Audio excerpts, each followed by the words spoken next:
We got one more guest and one more segment left for this week on Bang the Book Radio. That is this week's version of the Odds Report with Brent from DSI Sportsbook.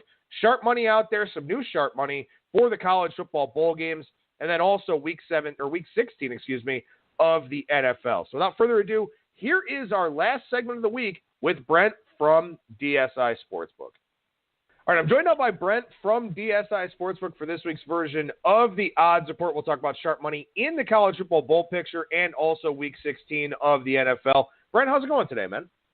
I think going good. I mean, we're, slowly getting into, as the bowl season starts off, there's kind of like the, non-key games. But as we get into this week, we start seeing, the better teams kind of involved in some of these bowl games. And it's actually, a good time of year for us just because with the bowl season, you do get, a couple bowl games every day or every night and stuff like that. I mean, Saturday we got, I think it was like 4 on tap and stuff like that. But it's nice because the way they stagger these games, you don't have to spread your bankroll across, the entire day. You can bet like one game as much as you want, bet the next game as much as you want. So we do tend to get a lot more volume, on these games just because they're kind of like a one-by-one basis. So guys can, players can load up and on one game alone without having to spread their bankroll across, 5 or 6 games that are happening at the same time, like happens during a typical college football Saturday. So we don't have anything new to update for this weekend. We'll remind you that sharp action came in on FIU plus 6.5. That was talked about on last week's show. Obviously now with quarterback James Morgan being out, getting some value on that number at 6.5, but now it adjusts back up to 7 with the quarterback change. And also we talked about Western Michigan on last week's show, getting sharp money at plus 12.5. Nothing for Saturday. One thing I do want to talk about with you for Wednesday here, Brent, the Cheez-It Bowl, game 233, 234, TCU and Cal. We talked about this one on Thursday's edition of Bang the Book Radio with Brad Powers. We can't remember a total this low for a bowl game. And in fact, the under has been bet with some kind of sharp action somewhere out there in the marketplace. Yeah, I mean, you typically do see higher totals in these bowl games, just the general nature of the beast. But this one, I mean, it opened, what I would say it opened low at 41. I mean, that's like an NFL kind of opener. But it's been bet down as well on this one. We're down to 38.5. I think there's, maybe a book out there hanging at 39, but this one's, across the market, this has gone down. I don't have a ton of action involved in this game right now, but, we've got slightly more action on the under, but no, nothing sharp got bet here. And so in a case like that, you just kind of have to drift with the market, if you will. And you kind of understand in terms of TCU, they've had a decent defense and not a team who put up a whole lot of points. I mean, they had, games with like Baylor where it was like 16-19, Kansas State was 14-13. They've been, a lot of low-scoring games. Iowa State was like a 31-point game. They followed that with Texas Tech at 31 as well. And then the flip side of that with Cal as well. I mean, they had their last game was with Stanford, 23-13. They played USC, was a 15-14 game. Washington State, 19-13. Washington, 12-10. So, I mean, you can kind of paint a picture where the under does, kind of appeal to one. But you kind of get the feeling, though, you're almost at a point where at 38.5, I mean, you got to be, we are kind of fishing for bets sometimes to get something on the over, but this really looks like a low number. You talk about being the Cheez-It Bowl, which is Chase Field in Phoenix, Arizona. So it's not like weather's going to be coming to play, like it's going to be, bad weather or cold weather or something like that, like you typically get in these bowl games. So there's no, external circumstances, no injuries and stuff like that that really play into this one going down. I actually just thought about this, too, that Chase Field installed a humidor actually, I think it was during the month of April for the baseball season. There was a pretty big change for the Diamondbacks, and we saw totals adjust in the MLB market. It doesn't really have as much of an impact for a college football game, but just kind of thought about that. And, this Cactus Bowl that's been at Chase Field, now playing with the humidor for the first time, maybe that's something weird. I don't know. Somebody much smarter than me, somebody that understands physics, probably has a better idea about that one. But real quickly, going back to game 231-232, because I just thought about this, Minnesota and Georgia Tech. Minnesota announced that 6 players will be suspended for the bowl game, and they were nice enough not to even tell us who they are. So what do you do from that standpoint, Brent, in terms of there's some uncertainty for that Quick Lane Bowl? Yeah, I mean, games like that, when they don't, first of all, I just have to sarcastically say how shocking it is to hear about college football players being suspended in bowl season. That almost never happens, but lo and behold, here it has. Yeah, you really can't do a whole lot with that information until someone, you watch the market go. I mean, this thing has gone from the 4 to up to 5 where it is right now. I think there's even some 5.5 out there favoring Georgia Tech. Wager count on this one is, could be just a reaction to suspensions. The wager count on this one is almost 5-1 favoring Georgia Tech. So that could be, just people responding to the suspensions as well. But again, when you don't know exactly who's been suspended, it's kind of like, how deep do you go in terms of a move? You can't really move much on there. You just have to react to the market or the bets that you take. So do you have that game circled for lower limits, or is it still, the same limits as the rest of the games? Yeah, no, that one does have a lower limit right now. And again, that's kind of the only defense we have. When we have to basically, to be competitive in the market, you have to throw a number out there. And the advantage bettors have is they can pass on a game or they can bet on a game. So this one, all we can do is put a lower limit. We've got half limits on that game for right now. All right, we'll go all the way out to December 28th, a week from when you're hearing the show, 8 days from when we're recording this segment. Game 247, 248, the Alamo Bowl down in San Antonio, Texas. Iowa State and Washington State, a game that's got some new sharp action that has popped up. This one, it's interesting. Like the one good thing, as I touched on, how you do get more concentrated bets on bowl games. This kind of gives us an advantage in terms of generally you don't have to move as much, or you get public money going one way or another in terms of that can drown out sharp. So there are circumstances where we don't have to move lines as much, or you often will see the games just kind of ping pong back and forth in terms of where they go. This line did open, we opened at 4.5 on Washington State. It's down to 3.5, or there's even some threes out there right now. I see 3.5 dog 15. I'm sitting at 3.5 dog 15 myself. I tend not to do that this early, but we're sitting at 3.5 dog 15. I took sharp money on the dog there, Iowa State plus the 3.5. So, one of the things they talked about last week about the attractiveness, I guess, of the bowl season is you get these teams who don't normally match up, and conferences as well, who you're kind of comparing the strength of conferences going against each other. And generally speaking, you got the Pac-12 who just doesn't get as much support. But you're talking a very high-ranked team with Washington State in this game, and they're betting on the dog. Iowa State plus the 4 is where I got the sharp money here. So plus 4 was sharp here. My wager count just slightly favors Washington State. Not a big count either way. Not a whole lot favoring one way or the other. Just a little bit of money line action towards Iowa State favoring them. But yeah, this line 4. I'm down at 3.5 dog 15 right now. I do see 3.5 dog 15s and even some threes out in the market. So it just seems the general trend is going that way. Let's go to the Orange Bowl, game 253, 254, the second of the college football playoff semifinals. This one between Oklahoma and Alabama. Got some sharp action on the total that's recently popped up. Yeah, I wasn't sure if we had discussed this one before, but I did get sharp money on the Oklahoma-Alabama game going under 81. So this is a bit ago when this one opened up. We're sitting at 79 right now. It's interesting that people can kind of sit and hold their positions as well. I do see one book out there at 80.5 right now, and another, the other books like ourselves that are sitting at 79, even some 79.5 out there. So, again, is it a huge move, 79.5 to 80? Well, okay, you're going to get middled on 80. Well, probably not likely. So it's just really interesting that this point in time and this early, most books do move towards the market. But if you've got action one way, there's so much left for movement to go back the other way. You kind of hold a position if you have one, and obviously it's someone who took over money sitting at 80.5 where the rest of us are at 79. So I did get sharp money here, and again, it was 81, so it is lower than where the market is right now.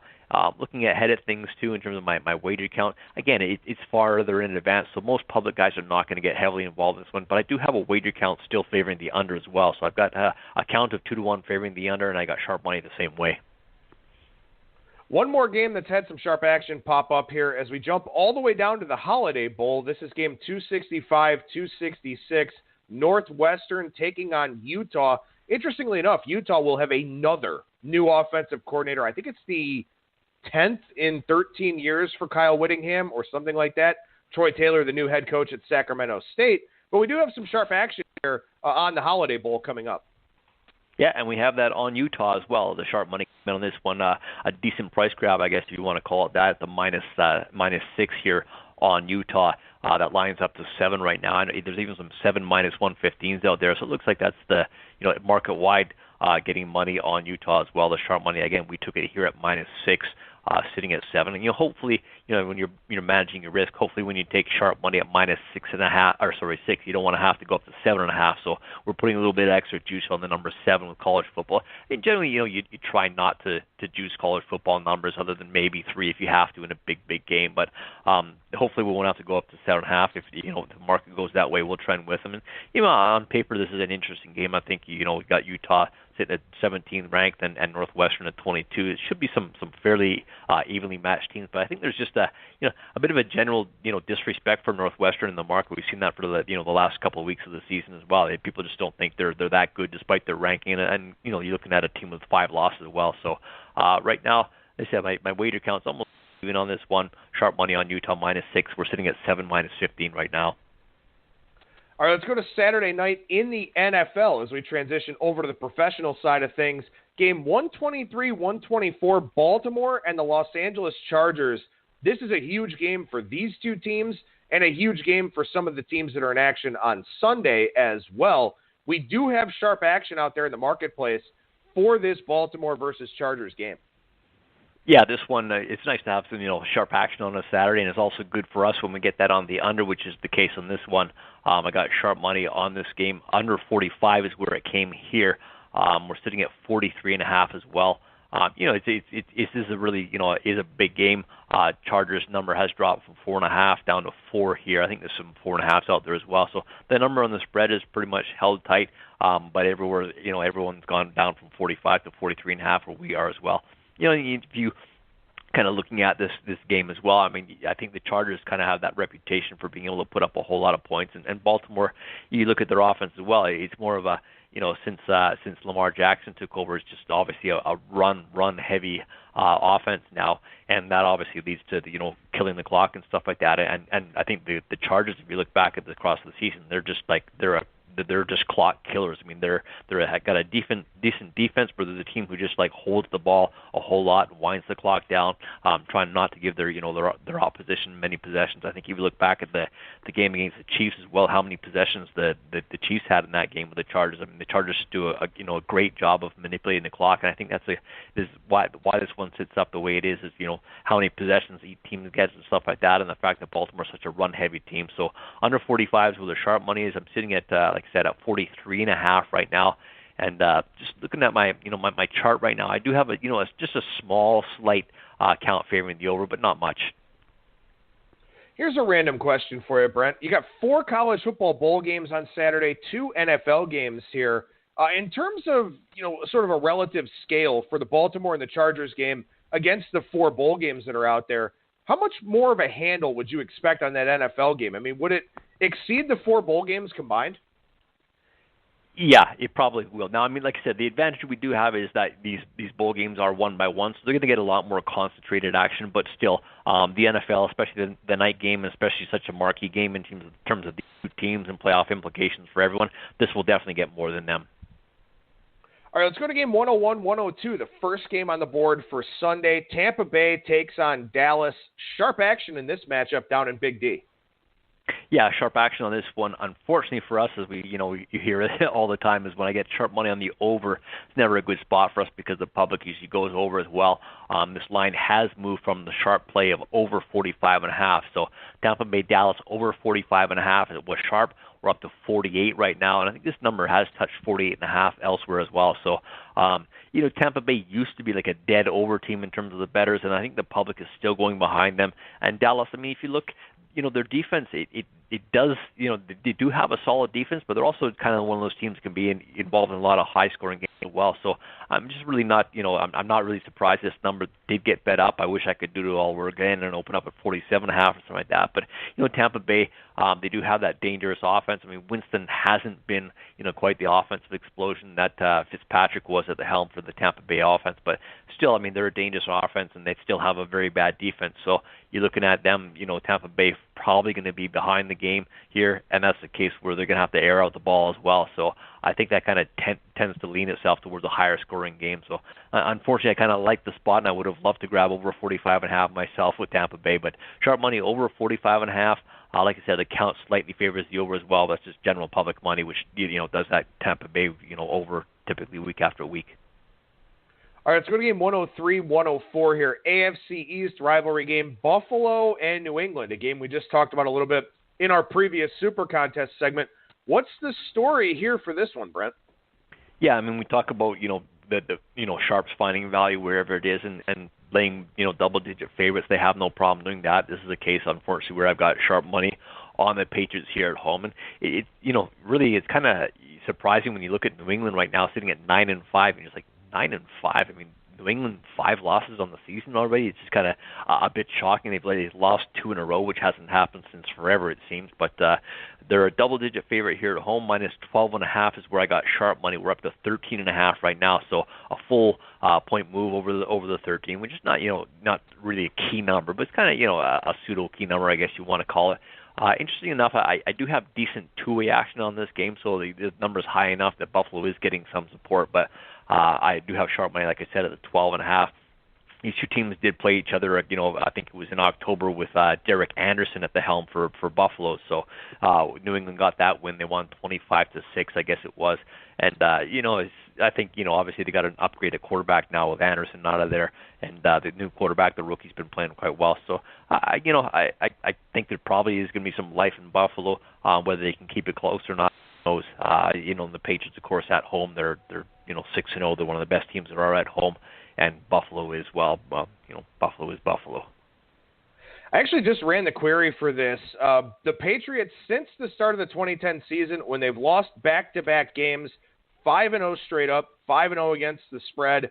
This happened to them in Week 4. Actually, they played the Dolphins, won that game 38-7. Last time it happened, all the way back in January 2016. So, for the Patriots here, it's been a little while since they've been in this spot with back-to-back losses, with the exception of that game earlier this season against Miami. We move one spot down the board, game 105-106, and this is a number that is long gone in the game between Atlanta and Carolina. Yeah, I mean, like they say, the nature of the show is just talk about where the sharps came in, not necessarily a number that's still available in this one. Obviously, it's flipped quite a bit. Sharp money on Atlanta +3, minus 115. Now you're looking at the situation where Atlanta's now, that line's flipped 6 points. So Atlanta now is the 3-point favorite on the road at Carolina. One part of our risk management is kind of like profiling our guys, our sharp customers, and getting an idea of what they do and how they do, what guys do what their kind of MO. And the guy who grabbed this bet, kind of grabbed right off the bat. He's just a guy who beats numbers, who just it's strictly a price grab. I think on the fact that looking at Newton, how he played last time out on national television, Newton just didn't look right, the quarterback for Carolina, of course. So I guess the feeling was that this number was going to drop no matter what, even if he was going to start. Newton is out now, so that's why the line has slipped. So it's just a price grabbing value on Atlanta. These two teams did play already before at Atlanta. Atlanta won that game as well. That was way back in week 2, though. So maybe, no surprise with Newton out that the line has slipped the way it has. Public money going the same way with Atlanta as well. Count right now is about 2-1 favoring the Falcons. So, and if you look at the last game as well, just even Newton aside, Carolina they just look like a dead team, and they were done. They're done for the season, it seems. And then I guess the price grab was adding with Newton being out. It was kind of like an easy kind of decision here, grabbing the points with the Falcons on the road. Here's a game that saw some movement on Thursday afternoon, or maybe Thursday morning. I haven't been following the NFL market as closely today while trying to figure out what the hell's going on with the college basketball card. But game 113-114, Houston and Philadelphia. This one was 2.5 for a while. It's not anymore. Yeah, this one's down to 1. Philadelphia is still favored. They are at home hosting Houston. Houston plus 2.5 is where I got sharp money. So it's down to 1 from the 2.5. And Houston, you kind of look at them, and they're a team who's I think they've won 10 of their past 11 games after starting 0-3, and they're not one of those they're not really an overwhelming team in terms of looking at them and say, wow, they're super impressive, but they just keep on winning games, 10-4 on the season now. And I guess the Eagles, they technically are still fighting for their playoff lives, sitting there at 7-7, and they had that the big win last week. As a 13.5-point dog over the Rams, so it was a big win.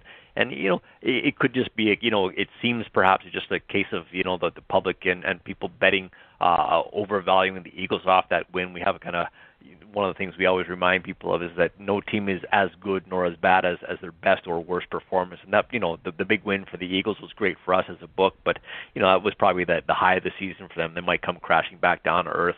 Like I said, so Houston was the sharp play in this one. The public maybe buying into the Foles magic as well, has a wager count favoring the Eagles of 2-1 right now. So I got a sharp money going one way with Houston and public the other way on Philadelphia. Let's go to the Battle of I-71 here. Game 119-120, Cincinnati and Cleveland. The Browns are laying a number they haven't laid since 2010. And, it's probably justified, I guess, with how they're playing and the current situation for the Cincinnati Bengals. But you do have some sharp action on this one, Brent. Yeah, Cleveland has been, really, since Mayfield took over things for the Browns, they've been, a public darling, week after week, regardless. So the public just, continues to bet the Browns there, and they are doing that this week as well. Wager count, I'm going to get a glass of water here. Well, I think it's funny. I feel like this is more than coincidence that we're talking about the Browns being a public darling, and you just can't find the words to describe it. Yeah, a little choked up there. The Brownies, yay! No, the public has been loving the Browns and backing them all season long, like I said, since Mayfield took over. And that's the situation this week as well. I've got a wager count, almost 3-1 favoring Cleveland, which is really quite high. And again, this number, I think it was just a price grab on Cincinnati, where it was just this suspicion from the sharps was this number wasn't going to get any better. They did take Cincinnati plus 10, minus 115. We're down to 9 as well. So this number has moved quite dramatically off that 10. And again, you look at the I guess just on the quick look at this thing, you've got Cincinnati 6-8 and Cleveland 6-7-1. So not a whole lot to choose between based on the records and stuff like that. Also too, you got a low total that opened at 46. It's 44 right now. So you got a total that's going down, and a spread that was double digits as well. So spread and total were going down. Just I think it was a value play grabbing the Bengals that price.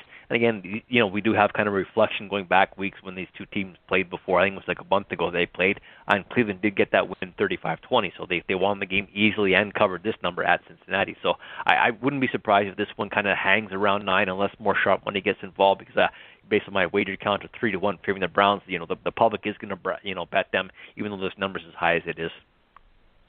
One more game I want to touch on with you here, Brent, and this one doesn't have any noticeable sharp action, but I just kind of want to get your take on it a little bit and, see where the market may be setting up. Sunday Night Football, game 129-130, Kansas City and Seattle. 2 weeks ago, Seattle in the spotlight on Monday Night Football against Minnesota. That wound up being a pretty sharp Minnesota side, but Seattle got the win. Last week, Seattle taking on the 49ers, steady stream of San Francisco money hit the board. They wind up with the outright upset win in overtime. We're not seeing a whole lot of movement here, though, this week. I sort of expected maybe that Seattle fade train to continue, but so far that hasn't been the case. Yeah, it's been consistent this year that, the Seattle seems to be, in terms of by the sharps at least, one of those teams that the feeling is that they are overvalued. They just seem to be, they just seem to be getting things done. They're getting these wins when they maybe don't look as good as, as the sharps and the analytics guys look at. They've won, 4 of their past 5 games. They're sitting at 8-6. They're in a great spot for the playoffs and everything. But yeah, as you touched on last week, same thing with San Francisco. Is the sharps consistently have been going against Seattle.